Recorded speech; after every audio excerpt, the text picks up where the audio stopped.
सर्दी की रात, भारत के एक छोटे से गांव में आसमान में घने बादल हैं और दूर पहाड़ियों से तेज हवाएं चल रही हैं। गांव के बुजुर्गों के अनुसार यह एक शापित रात है, एक रात जब किसी अनहोनी का संकेत मिलता है।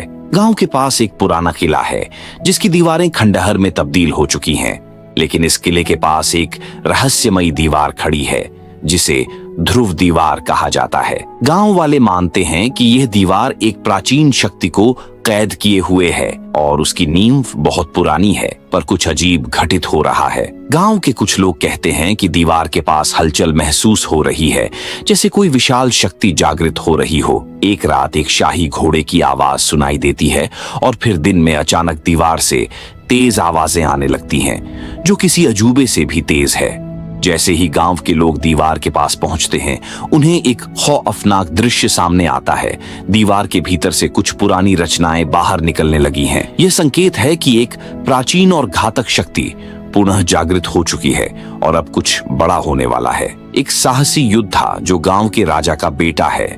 अर्जुन को दीवार और किले के बारे में बहुत सी बातें अपने पिता से सुनने को मिली हैं, लेकिन वह हमेशा इसे एक पुरानी कहानी मानता है। अर्जुन के साथ कुमुद, जो एक वीर और चतुर महिला भी है, जो एक बड़े राजवंश से ताल्लुक रखती है और जो विशेष रूप से उन अजीब घटनाओं को समझने की कोशिश करती है। अर्जुन और कुमुद मिलकर गांव की सुरक्षा के लिए एक योजना बनाते हैं, लेकिन इस बार उनका सामना केवल गांव के बाहरी खतरों से नहीं, बल्कि एक पूरी तरह से अनदेखी और पुरानी शक्ति से होने वाला है। अर्जुन और कुमुद दीवार तक पहुंचते हैं और वे देखते हैं कि दीवार के पास से रहस्यमय ऊर्जा की लहरें निकल रही हैं। उन्हें कुछ पुरानी ध्वनियां सुनाई देती हैं, जैसे कोई प्राचीन देवता या राक्षस उसे बुला रहा हो। अचानक दीवार में एक बड़ा दरवाजा खुलता है और एक विशाल धुआं बाहर निकलता है। क्या यह दीवार सचमुच एक खतरे से जुड़ी हुई है? अर्जुन पूछता है।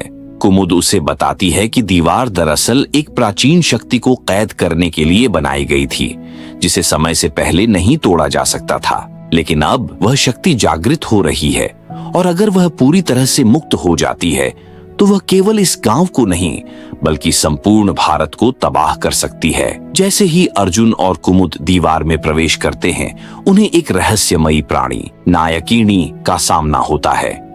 नायकिनी एक शक्तिशाली प्राचीन प्राणी है जिसे दीवार के भीतर शापित किया गया था। वह उन्हें चेतावनी देती है, जो इस दीवार के भीतर की शक्ति को जागृत करेगा उसे अपार विनाश का सामना करना पड़ेगा। नायकिनी का कहना है कि दीवार के भीतर एक शैतानी प्राणी है जिसे अंधकार सेनापति कहा जाता है।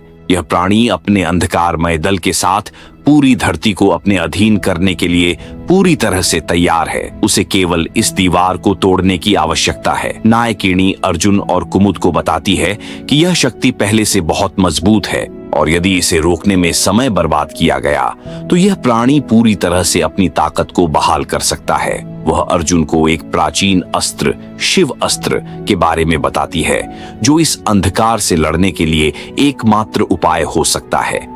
लेकिन यह अस्त्र दीवार के भीतर छुपा हुआ है और उसे प्राप्त करने के लिए कई खतरों का सामना करना पड़ेगा। अर्जुन और कुमुद अपने अगले कदम के बारे में सोचते हैं और तभी गांव में एक भयंकर आक्रमण होता है। गांव के लोग घबराए हुए हैं और अंधकार सेना की आहट सुनाई देती है। अर्जुन और कुमुद को समझ में आता है कि अब समय समाप्त हो चुका है और वे शिव अस्त्र की खोज में निकल पड़ते हैं ताकि वे इस महान खतरे से भारत को बचा सकें। अर्जुन और कुमुद दीवार के रहस्यमय कोने में प्रवेश करते हैं, जहां अचानक एक शक्तिशाली विस्फोट होता है। दीवार टूटने लगती है और अंधकार सेना के दुर्गंध वाले सैनिक बाहर निकलते हैं। अर्जुन और कुमुद की आंखों में अब केवल एक ही लक्ष्य है, इस प्राचीन शक्ति को समाप्त करना और भारत को बचाना।